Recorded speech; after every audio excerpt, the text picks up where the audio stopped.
아리엘이야 년부년 절기, 여러분 년부년이라는 절기가 난 세상에 그런 절기가 어딨나고 히브리어 사전을 찾아보니까 년부년은 절기 이름이 아니고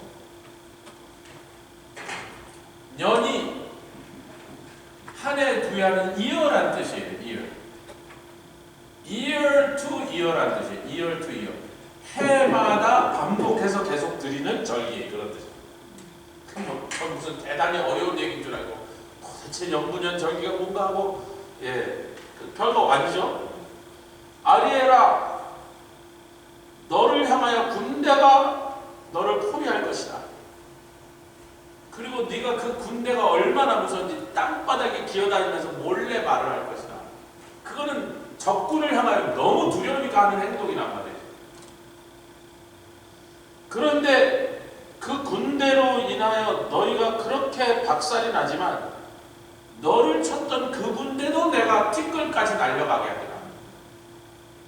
여러분 악한 자는 하나님의 저울에 달아올리면 평생 악인으로 살았던 자는 하나님의 저울에 달려오려면 입김처럼 가벼운 거예요.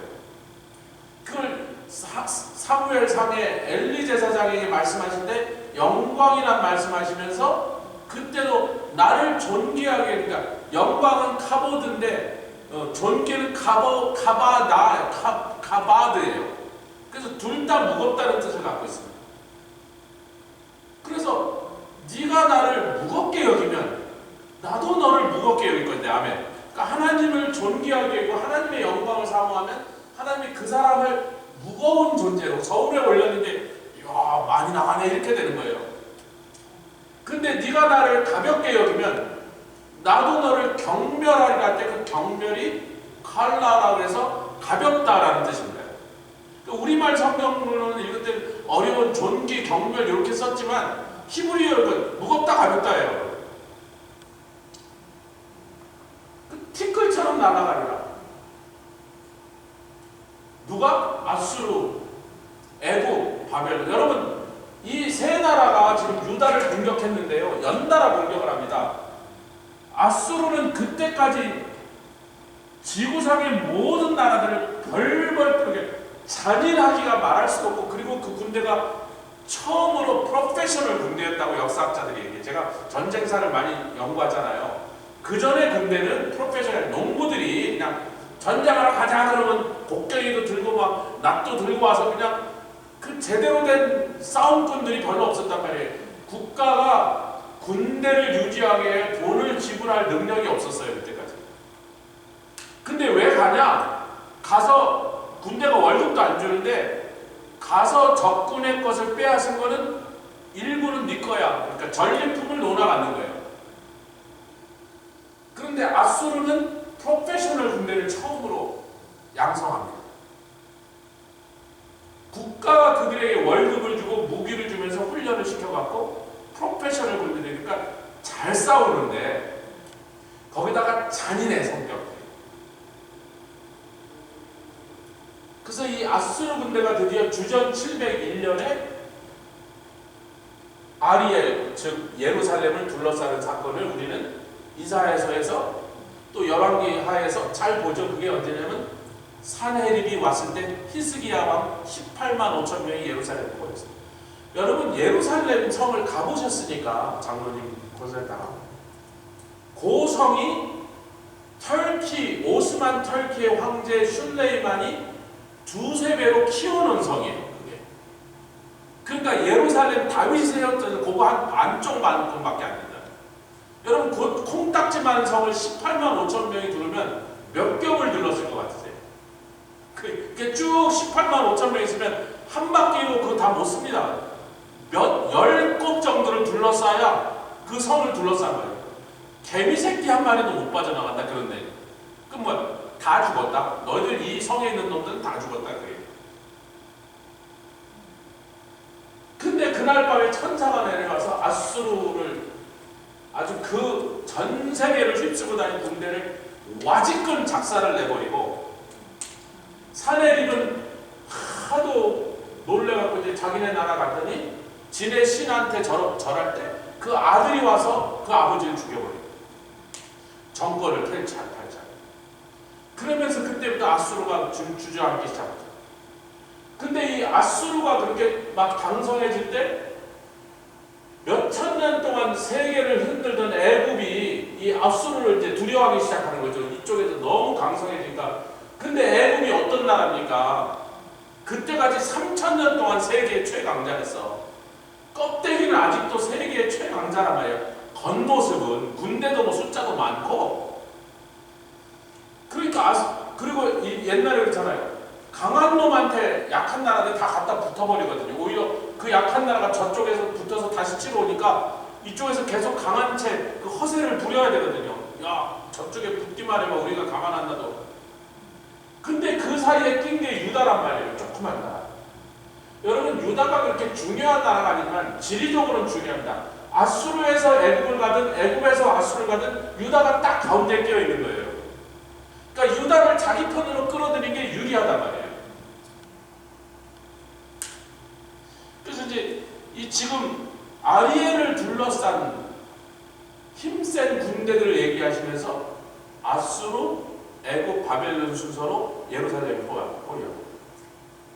그 얘기를 우리 성경에 여기저기 나와 있는데 정리를 딱 하자면 403페이지에 지금 제일 마지막에 주전 702년에 1년에 일어난 사건이 이사야서 36장 37장에 자세하게 기록되어 있습니다. 거기 가서 우리가 또 나눌 거지만 우리가 이미 스토리를 잘 아는 거예요. 18만 5천 명이 천사 하나한테 맞아 죽었던 사람인데 그 일이 일어나게 된 이유는 히스기야라는 경건한 왕과 그의 하나님을 향한 믿음과 기도 때문이었습니다. 아멘.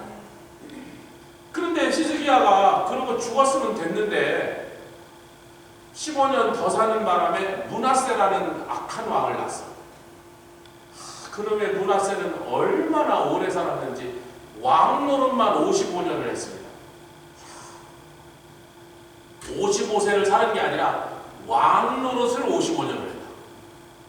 그러니까 그때 당시 웬만한 사람 수명보다 훨씬 더 왕노릇, 끔찍한 우상숭배의 악행과 하나님 미워하시는 일 골라골라 다 했어요. 이놈이. 그러니까 므낫세로 인하여 유다가 그 우상숭배 음행으로 빠지니까 그 다음에 일어난 요시야 왕은 하나님을 경외하는 왕이었음에도 불구하고 그 아버지 므낫세가 했던 그 더러운 것 때문에 이 유다가 완전히 너덜너덜해져 갖고 애굽 왕이 아수르랑 전쟁하러 올라가는데 유다가 우리 땅 못 지나가 그런 거예요. 요시야 왕이. 야, 이 조그만 놈이 까불어 그랬더니 요시야가 한번 붙어. 나는 너 못 지나가게 그랬더니 공짜로 못 지나가게 그랬더니 거기서 붙어서 요시야 왕이 그냥 화살을 맞고 전사해요. 그랬더니 애굽 왕 바로누고가 와갖고는 요시야의 왕 아들 여호와스를 애굽으로 끌고 가버립니다. 포로로 끌고 가는 거예요. 그리고는 그렇게 끌고 가면서 여호와스 대신 요시야의 다른 아들, 그러니까 여호와스의 아마 동생쯤 되겠죠. 엘리야김이라는 사람을 왕으로 세웁니다. 바로누고가. 그러니까 여러분, 외국이 우리나라 왕을 마음대로 정한다는 건 뭐예요? 우리는 속국이 되었다는 거죠. 누구 때문에? 그 위에 있는 므낫세 그놈 때문에. 그래서 므낫세의 손자 여호와스는 애굽으로 포로로 끌려가고 거기서 죽습니다. 그의 동생이라고 생각되는 엘리야김을 왕으로 삼고 이름을 여호야김으로 고쳐버립니다.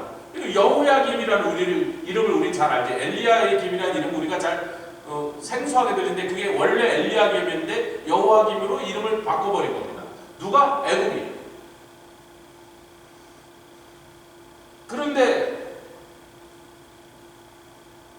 바벨론이 쳐들어옵니다. 이제 이때는 아수르가 멸망한 거예요. 누구한테? 바벨론한테. 그래서 그 강대한 아수르를 멸망시킨 바벨론이 내 친구의 애굽도 쳐버리겠다고 하니까 그러기 전에 유다를 먼저 친 거예요. 왜? 유다는 애굽의 속국이니까. 아멘. 요거 여러분 이해하십니다. 유다는 애굽의 속국이니까 애굽을 치러 가기 전에 유다를 먼저 친 거예요. 그랬더니 유다가 뭐 진의 힘으로 어떻게 버텨? 그 강력한 아수르를 무너뜨린 바벨론한테 패해버리죠. 그래서 3년 동안 바벨론을 자기네들 이 상전으로 섬기고 있었는데 이 여호와김이 갑자기 그냥 애굽에게 가는 게 낫겠네. 여러분, 이 사람을 왕으로 만든 게 누구예요? 애굽이잖아요. 자기를 왕으로 만든 그쪽하고 친하게 지내고 싶은데 지금 바벨론이 너무 세니까 꼼짝도 못하고 그 밑에 섬기다가 3년이 돼서 기회가 이렇게 보니까 애굽 형님하고 바벨론이 한판 붙을 것 같은데 아이고 설마 애굽이 지겠어? 그런 거예요. 애굽이 바벨론한테 지겠어? 저 3,000년 동안 세계를 지배하던 나라, 여러분, 미국이 지금 세계를 지배한 지 한 100년밖에 안 되는데도 지금 어느 나라가 미국한테 덤비면 이기겠다고 누가 생각을 하겠어요?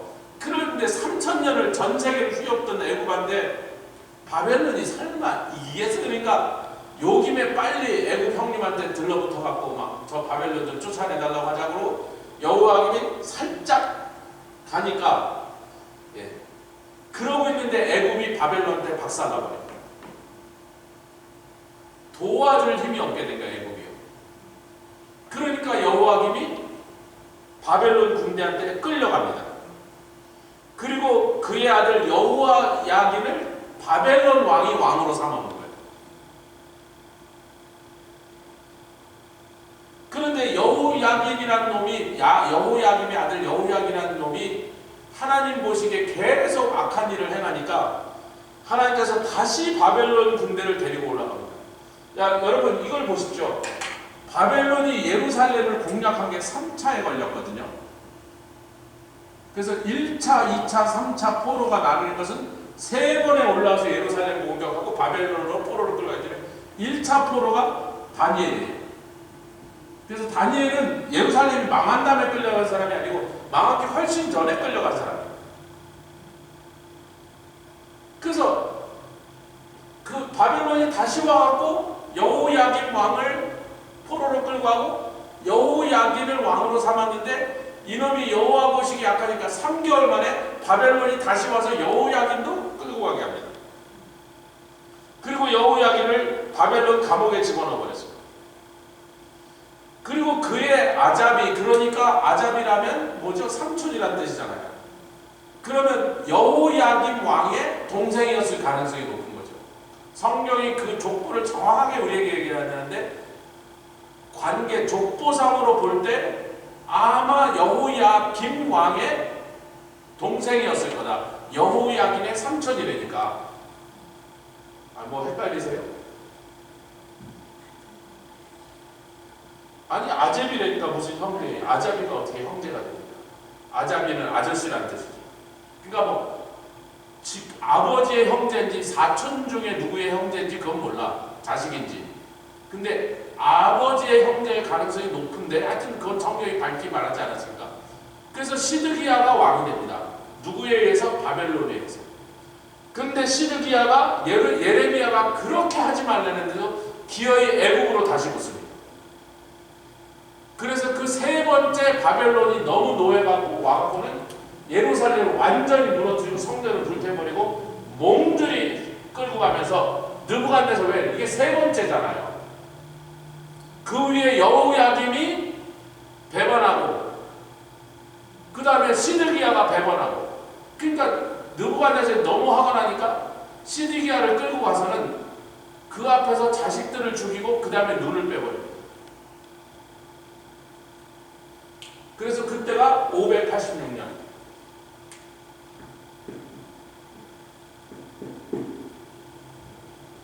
701년부터 586년까지 아수르에게 당하고 애국한테 당하고 바벨론에게 당하고, 이 역사가 지금 요 한 페이지에 지금 들어서 총정리를 하는 거죠. 그럼 그렇게 된 이유가 뭐냐? 유다 선지자들의 눈이 멀어 소경이 되었는데, 9절 보겠습니다. 시작. 너희는 놀라고 놀라라. 29장 9절 시작. 너희는 놀라고 놀라라. 너희는 소경이 되고 소경이 되라. 그들의 취함이 포도주로 인함이 아니며 그들의 비틀거림이 독주를. 지금 취했다고 계속 28장부터 계속 취했다, 상에다 토하는 그 취한 상태를 계속 얘기했는데 뭐에 취했나 보니까 소주와 독주가 아니란 말이에요. 포도주와 독주가 아니다. 여호와께서 깊이 잠들게 하는 신을 그들에게 보냈다. 그래서 선지자의 눈을 감기고 선견자의 머리를 그 잠들게 하는 신으로 덮어버렸다. 우리가 이것은 성경에 비슷한 표현들이 많죠. 고린도후서 4장 4절에 이 세상 신이 복음을 듣고 그걸 거부하는 믿지 않는 자들에게 임하여서 그 마음을 혼미케 했다.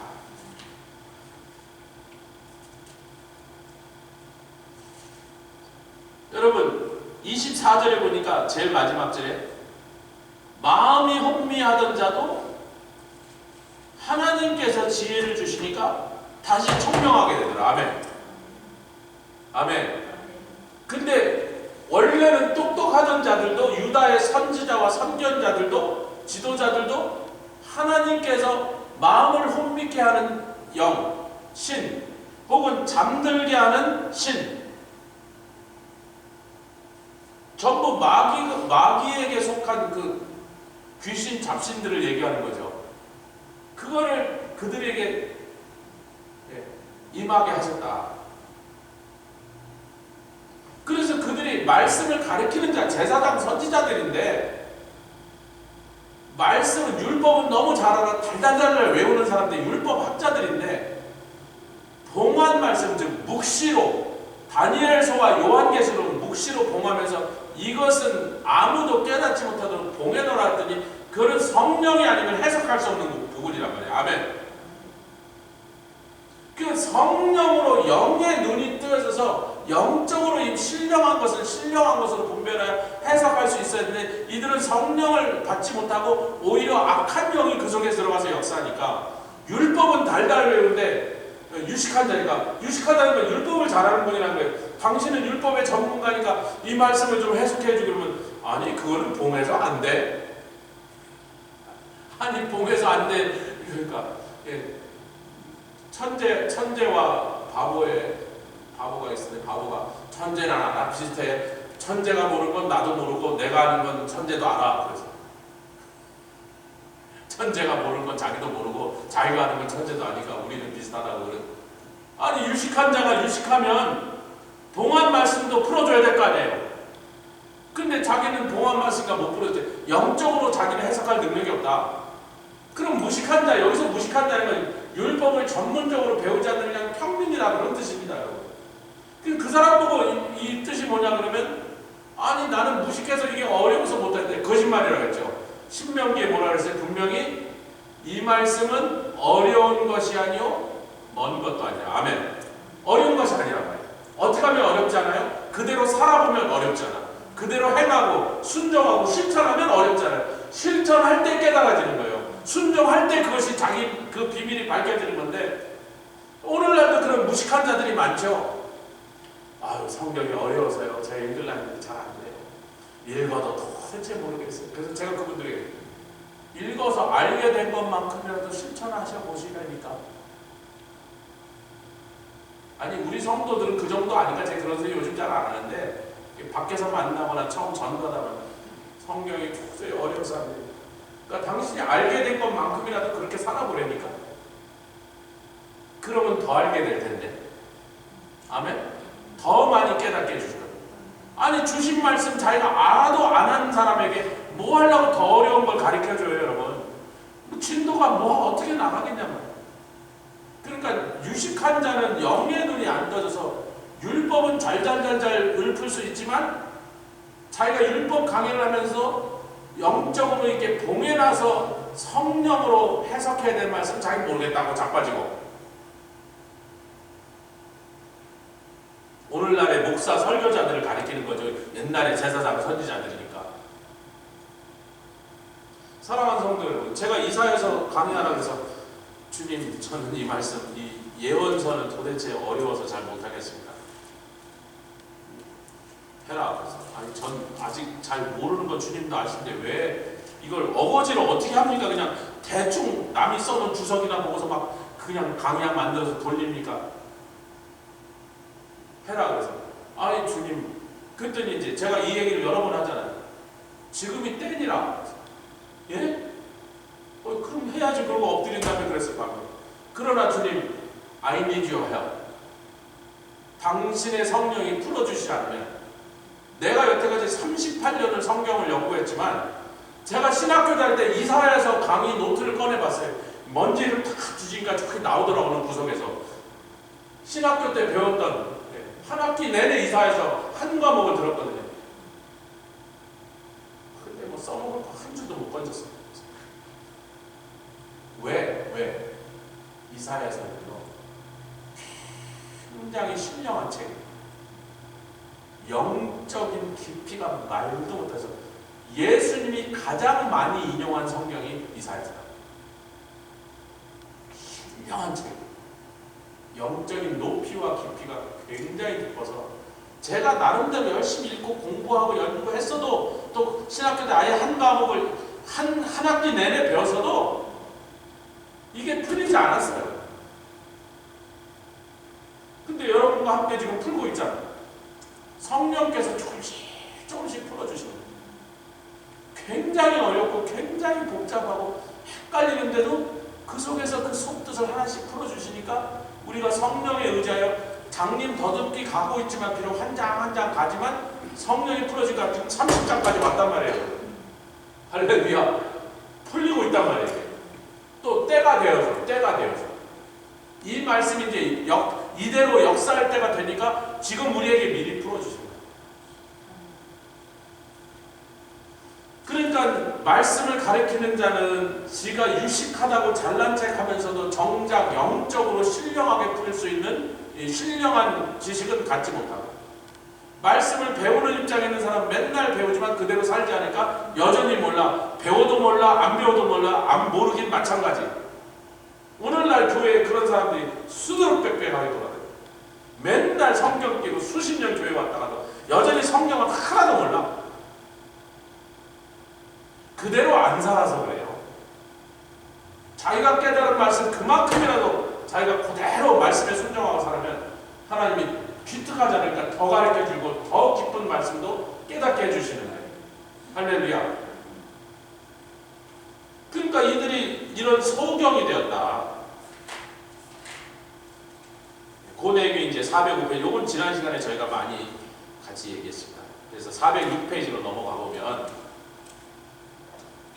두 번째, 이 사람들이 또 한 가지 문제가 뭐냐면, 한 가지 더 문제가 있었는데, 406페이지 골뱅이부터 시작. 이렇게 이스라엘과 유다의 영적자들이 취한 상태에 이른 것은 그들이 영적인 장님이 되었기 때문이며, 그것은 그들이 기쁜 영적으로 잠들게 하는 신, 즉 귀신에게 시켰기 때문이라는 것입니다.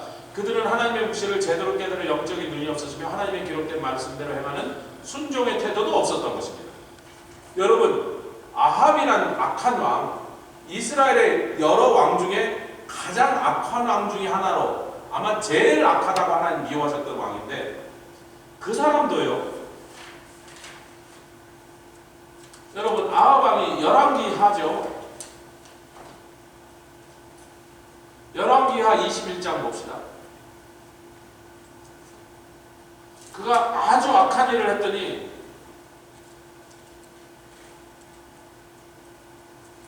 열왕기상이네요. 죄송합니다. 열왕기상 21장. 아주 악한 일을 했더니 하나님이 선지자를 보내서 그에게 무서운 경고의 말씀하시는 장면입니다. 열왕기상 21장 27절. 자, 하나님의 선지자가 와서 아합에게 그를 막 정말 무시무시한 막 아합에 속한 자는 막 성읍에서 죽고 개들이 그 시체를 먹을 거면 공중에 숙여 먹으면 이렇게 말하면서 막 그랬더니 27절 같이 읽겠습니다. 시작. 아합이 이 모든 말씀을 들을 때 그 옷을 찢고 굵은 배로 몸을 동이고 금식하고 굵은 배에 누우며 행보도 천천히 하니라. 여호와의 말씀이 디셋 사람 엘리야에게 임하여 가라사대 아합이 내 앞에서 겸비함을 내가 보느냐. 무엇을 듣고? 선지자를 통하여 주신 하나님의 말씀을 듣고 겸비하니까 금식하고 죄를 무릅쓰고 걸음도 겸손하게 우리 초롱이가 저한테 한 두세 번 맞았어. 한 번은 막 차 있는데 위험한데 가지 말라 그래서 뒤에 막 가고 그러니까요. 옛날에 그 전에 개 한 마리 또 차에 치여 죽인 적이 있을 때 내가 가지 말라는데 그냥 막 가니까 이렇게 오길래 잘해 탁 때려줬거든요. 거기서부터 그라지까지 기어가 처음 저한테 한 대 맞은 얼마나 무서웠지.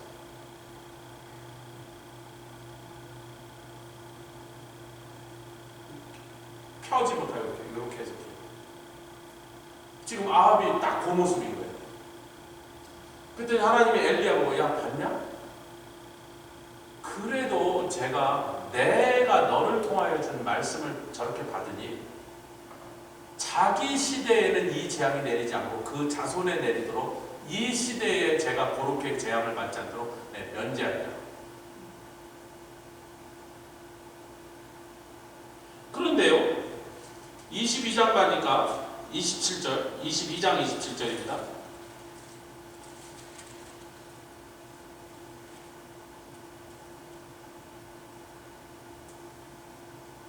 27절이 아니라 20절, 27장 20절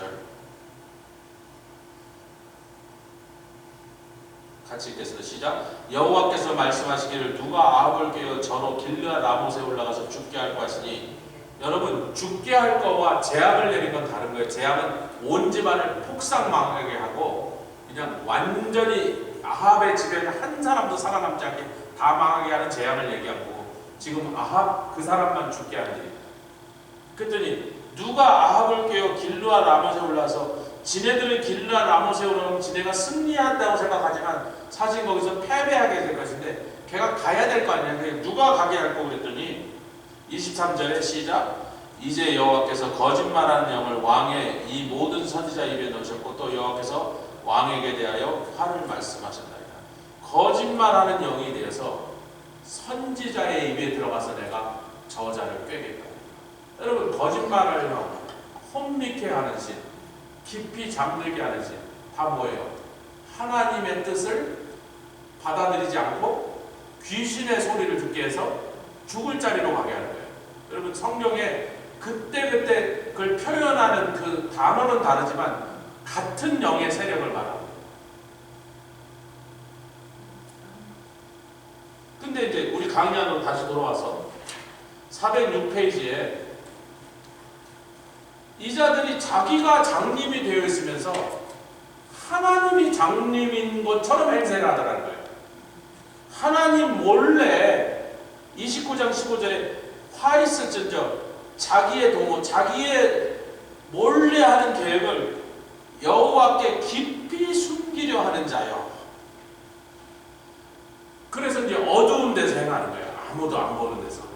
사람은 하나도 안 보여. 사람들은 다 속였어. 근데 그놈이 교만하게 뭐라 그러냐면 지가 장님이어서 영적인 실제를 보지 못하는 놈이 지가 장님이니까 남도 안 보이는 줄 알고 누구도 속일 수 있다고 생각해요?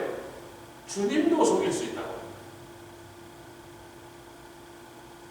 주님도 속일 수 있어요.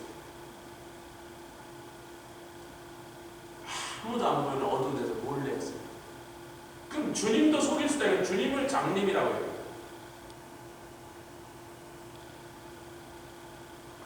그랬더니 하나님이 네가 진흙으로 빚은 질그릇인데 너를 빚은 토기장인 너를 창조하여 만든 나 하나님을 너 같은 창조받은 인생이랑 비슷해서 네가 속이면 속고 숨어서 하면 모르는 줄 아느냐, 나를 그렇게 네가 우습게 생각했느냐, 지금 그렇게 분노를 하시는 거예요. 진노를 하시는 거예요. 어찌 네가 자기를 빚은 자에 대하여 총명이 없다 하겠느냐, 네가 나를 바보로 아느냐. 아까 뭐라 그랬습니까? 지혜자의 지혜를 없애버리고, 아멘. 예, 깊이 잠들게 하는 신, 혼미케 하는 신, 거짓말하는 영이 그 사람의 지혜를, 옛날에 지혜 있었던 사람이, 똑똑한 사람들이, 여러분 이 사람들이 율법 학자들이 될 때는 공부도 많이 하고 대단히 좋은 스승한테 비해서 요즘으로 치면 신학 박사학위, 철학 박사학위를 막 딴 사람들이에요. 원래 똑똑한 사람들이지만 똑똑해도 지혜를 지혜 없게 하리라. 너희 총명을 없애버리리라. 그 쥐가 어리석게 되니까 하나님도 총명이 없는 분이라고, 나도 네가 생각할 때 너 같은 허술한 놈한테 어리석게 속을 존재라고 생각했냐. 지금 그 말씀하고 계세요. 그런데요, 이제 여기에 회복의 역사가 나오면서 17절부터 우리 29장 17절 다시 읽겠습니다. 시작. 미구의 레바논이 기름진 밭으로 변하지 않겠으며 기름진 밭이 살림으로 여김이 되지 않겠느냐. 여러분 가끔 가다가요 산 한 5만 평 사고요. 그 산에 굉장히 비싼 값으로 팔 수 있는 나무들이 있는데 그 나무 열매나 제목이 굉장히 비싸요. 시골에 사는 사람 거기서 이렇게 따먹는 배나 감이나 밤이 아니니까 그런 나무가 그렇게 쓸 수 있는 걸 모르고 강원도나 충청북도 산속에 사는 사람 그 나무가 뭔지도 모르는데 도시에서 큰 사업을 하던 사람이 그 나무를 알아본 거예요. 5만 평의 나무가 한 10만 그루 있는데 예를 들자면 그 나무 하나가 한 10만 원씩 팔 수 있는 거예요. 5만 평 가서 사자고 이거 다 사자고 이 산 다 사자고. 그 땅이 그 땅은 농사도 못 짓고 밤이나 뭐 도토리나 열매도 안 내고 뭐에다 쓰려고 이 땅을 사자고요. 이거 사는 몰라 그래. 아이 그건 뭐 당신 나가나 아니고 5만 평 사자고 얼마냐고 그랬더니 5천만 원 내셔 그러고. 그래요? 5천만 원 되겠습니다. 나무 한 그릇에 10만 원씩 받으시고. 그래서 옛날에요 굉장히 귀한 약재가 되는 나무 후박나무 이런 게 있습니다. 뒷뜰에 후박나무 한 그릇 있으면 자식들 다 대학 보낸다 그런 나무들이 몇 가지 있어요. 한약재 상에서 굉장히 귀하게 쓰는 약재를 쓰는 나무가 집 뒷뜰에 이렇게 나 있는데 그 시골 사람은 모르는 거야. 뭐 아무것도 모르는 거예요. 그냥 이게 뭐 하는 나무인지도 모르는 거야. 근데 그 나무를 알아보는 사람이 있으면 그 한 그루만 있으면 자식들 전부 대학 보낸다 그런 말이 있는 나무들이 몇 가지가 있대요. 제가 다 생각 안 나는데 몇 가지가 있어요. 그러니까 밭보다 기름진 밭보다 좋은 목재 있는 삼림이 훨씬 더 재산이 되는 그런 경우들이 있단 말이죠. 그날에 하나님께서 기름진 밭으로 변하며 기름진 밭이 삼림으로 변하며 여러분 잠깐 보세요. 레바논에 제일 많이 있는 나무가 삼림이 뭐예요? 그럼요. 지금도 전 세계에서 제일 비싼 나무가 백향목입니다. 지금도 어디 가서 백향목 구경도 못해. 그렇게 좋은 나무를 홈디포에서 팔지도 않아요. 최고 부자들이나 자기 집에 백향목으로 뭐 이렇게 벽을 바르든지 하지. 근데 여러분 레바논은 무슨 조상을 나라를 구한 적이 있어서 온 산이 다 백향목으로 덮여서 자기네가 심었나 자기네가 키웠나 이 백향목이 보통 1000년씩 된 것들이에요. 그러면 여러분 기름진 밭하고 백향목이 가득한 산하고 어느 쪽이 더 가치가 높아요? 얼핏 볼 때는 기름진 밭이 훨씬 더 비쌀 것 같지만 백향목 자라는 그 산이 훨씬 더 몇백 배 더 가치가 있는 건데 하나님이 바꾸리라 하셨어요. 기름진 밭은 살림이 되고 살림은 기름진 밭이 돼요. 이게 뭐예요? 옛날 지혜롭다고 자랑하던 자들은 무지하게 그 총명을 걷어가 버렸고 옛날 지혜 없다고 아무것도 모르는 무식한 자들이라 하는 사람에게 내가 총명을 줄 건데 어떻게 될지 봐라. 귀머거리는 들을 수 있어 없어요? 들을 수 있으면 왜 귀머거리라 그래? 들을 수 없으니까 귀머거리라 그러죠? 귀머거리가 책이 무슨 책이요? 하나님의 말씀을 들을 것입니다. 여러분 이 백성이 입으로는 나를 가고 입술로는 나를 존경하라 그 마음은 내게서 멀리 떠나 그들이 나를 겨우 사랑해. 이 말씀 뒤에 사실은 마태복음 예수 이걸 인용할 때 뭐라 해요? 그래서 그들이 들어도 듣지 못하고 보아도 보지 못하고 깨닫지 못하게 하려 함이라. 지금 이 다른 사람들 그 반대잖아요. 귀머거리인데 하나님의 말씀을 들리게 하리라. 아멘. 사실은 우리에게도 일어난 일이거든요. 아니 제가 목사 자식이고 제가 그랬잖아요. 어렸을 때 평양로에 성경 공부대회 고사대회 퀴즈대회 가면 제가 맨날 1등해서 그냥 2등을 한 번도 해본 적이 없어요. 그냥 무조건 1등이야. 그래서 어떤 사람들은 저분이 아버지가 평양로의 목사니까 혹시 아버지가 문제를 빼는다 이런 소리를 하는 소리를 제가 들었어요. 별 미친놈들 다 봤네. 그래서 어린 마음에 미친놈들이네. 뭐 지수준으로 생각하는. 우리 아버지가 출제위원도 아니었고 문제를 뽑지도 않았는데 가면 제가 다 1등이야. 여러분 그러면 성경을 잘 알았다면 성경 지식을 잘 알았다. 말씀을 깨달았다면 성경 지식이 많았다.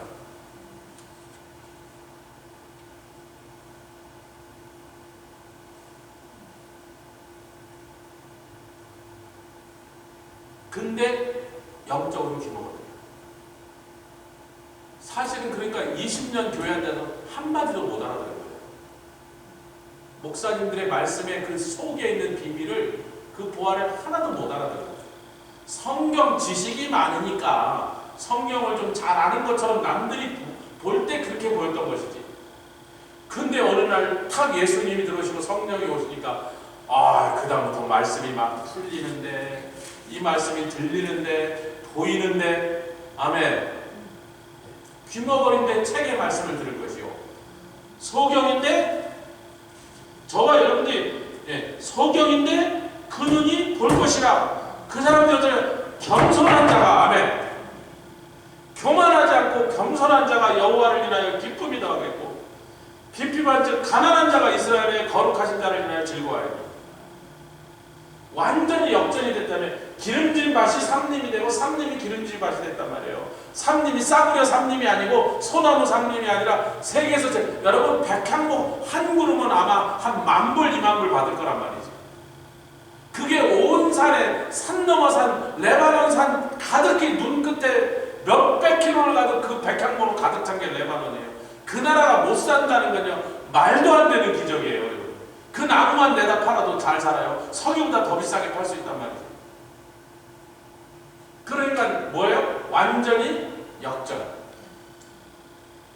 그동안 복음을 들어도 말씀을 들어도 행해 아이고 이러던 사람들이 지혜가 없어지고 총명이 거두어져서 세상에서 여러분 세상에서 똑똑해 박사학위 갖고 뭐 교수하고 이러던 사람이 영적인 눈으로는 소경이 되고 귀머거리가 돼갖고 한마디도 못 알아듣고 앉아있기도 하고 세상에서 뭐 공부도 제대로 못하고 남들이 볼 때 뭐 별로 똑똑하고 잘난 것 같지도 않은데도 성령으로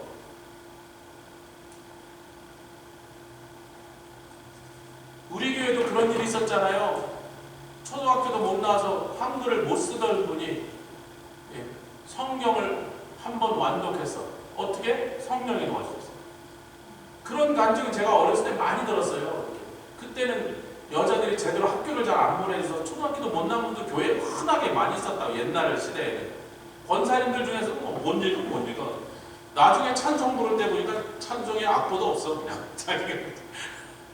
그냥 깡그리 외워서 부르는 거지 뭐 글을 읽는 게 아니고 악보를 읽는 게 아니에요. 그냥 막 동해물과 백두산이 막 아무 가락이나 붙여서 막 부르고 앉아있어.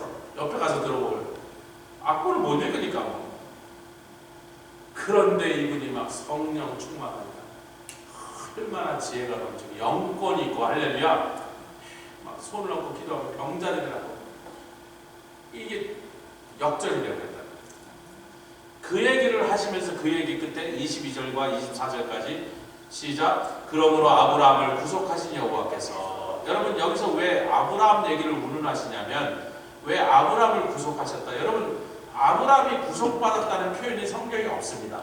그냥 믿음의 조상 아브라함인데 아브라함을 구속하신 하나님께서 아브라함처럼 믿음을 따라서 예수 믿고 구원받은 모든 사람을 지금 대표하여 아브라함을 운운하신 거예요. 야곱은 뭐예요? 이스라엘이죠. 이스라엘, 여러분 이스라엘의 말의 문자적인 뜻은요. 이스라엘이라는 말을 문자 그대로 읽으면 어떤 뜻이냐면 그가 하나님처럼 다스릴 것이라는 뜻이에요. 우리는 그 뜻을 잘 평소에 얘기하지 않습니다. 왜냐면 좀 이게 아니 인간이 하나님처럼 다스린다니 그건 너무 불경한 얘기가 아닌가. 어떤 놈이 감히 그러겠어. 근데 하나님 그렇게 선포하신 거예요. 야곱아 너는 사람들한테도 손가락질 받고 네 형이 볼 때 넌 도둑놈이고 사기꾼이고 정말 천하에 못된 악질 새끼고 네 아버지도 별로 탐탁지 않게 여겼지만, 그러나 지금 야곱 개인에 대한 얘기를 하려는 게, 야곱이라는 사람을 빙자해서 하나님이 세우신 하나님의 친백성의 나라 이스라엘을, 그 다음에 너 이스라엘은 하나님처럼 세상을 다스리는 나라가 돼.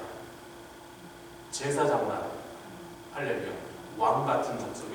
그게 이스라엘이라는 뜻입니다, 여러분. 문자적으로 읽는 거예요.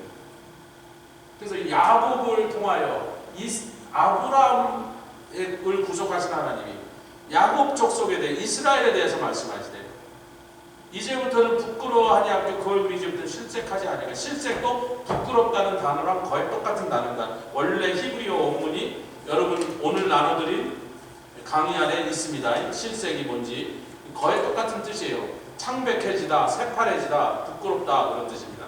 실색도 부끄럽다는 뜻이에요. 그냥 다른 단어를 쓰신 거예요. 그 자손은 나의 손으로 그 가운데서 행한 것을 볼 때 내 이름을 거룩하다 하며, 야곱의 거룩한 자를 거룩하게 하며, 거룩한 자를 거룩하게 하며, 거룩한 자를 거룩하다 하며, 그게 가다시 가도세 가다시, 그래서 가다시 가도세 가도시, 거룩한 자를 거룩하다, 거룩한 자를 거룩하다. 전부 거룩이죠. 야곱은 내가 자기들 가운데 행한 놀라운 구원의 역사를 보고 기적을 보면서 계속해서 하나님을 거룩한 자를 거룩하다 하려. 그래서 그들이 이스라엘의 하나님을 경외할 것이다. 그때 나를 경외하는 자에게, 아까 뭐라 그랬어요? 겸손한 자가, 여기는 경외하는 자, 하나님을 거룩한 자로 깨닫게 된 자가 하나님을 경외하면서 마음이 이제 혼미하지 않고, 혼미케 하던 신이 그 마음에서 쫓겨나고, 할렐루야. 그들을 어리석은 짓을 하고 우상 숭배를 하고 더러운 죄악을 지며 그렇게 무지렁이처럼 그렇게 살던 자들이 그렇게 되도록 역사하는 혼미케 하는 신을 내가 제거하고, 그러니까 총명하게 돼. 늘 원망하며 남 탓하고 불평하고 나는 왜 이렇게 하던 자도 하나님의 교훈을 받아서 그 교훈으로 그 삶에서 아름다운 열매가 맺어지는 놀라운 말씀을 우리에게 선포하셨습니다. 같이 기도하겠습니다. 주님 감사합니다. 오늘 이 말씀이 또 우리에게 쉽게 분명하게 풀어지게 하시고 깨닫게 해주시고, 깨달은 말씀 우리에게 능력이 되게, 기쁨이 되게 하시고 생명이 되게 하고 복이 되게 하여 주셨사오니, 우리가 나가서 세상을 지도하며 세상을 구원하는 사람들로 계속해서 사용될 때 이 말씀들이 역사하여 열매 맺게 하여 주시옵소서. 감사드리며 예수 그리스도의 귀하심으로 기도드렸사옵나이다. 아멘. 하늘에 계신 우리 아버지여, 이름이 거룩히 여기심을 받으시오며 나라의 거하시며 뜻이 하늘에서 이루어진 것 같이